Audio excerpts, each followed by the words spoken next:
Welcome to the Rim Break Rodeo. We hope this video helps. In this video, I will show you how to make a sketch effect in Photoshop. First, open your desired image in Photoshop. To begin, duplicate your background layer by pressing Ctrl or Command-J. This keeps your original image safe.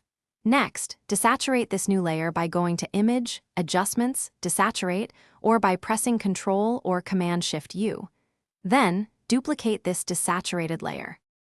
Now, with your top desaturated layer selected, invert its colors. You can do this by pressing Ctrl or Command-I or by navigating to Image, Adjustments, Invert. After inverting, change the blending mode of this layer to Color Dodge. You'll find the blending modes in the Layers panel. At this point, your image should look predominantly white, which is exactly what we want for our sketch base. With the Color Dodge layer still active, go to Filter, Blur, and select Gaussian Blur.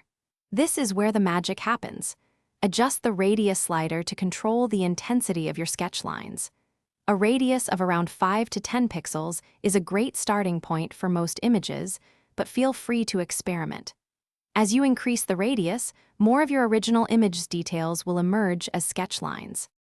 To refine your sketch, add a levels adjustment layer above all others. This allows you to fine-tune the contrast. Drag the black and white point sliders inward to make your sketch lines darker and more defined. You can also add a new layer and fill it with a light paper texture for a more realistic feel.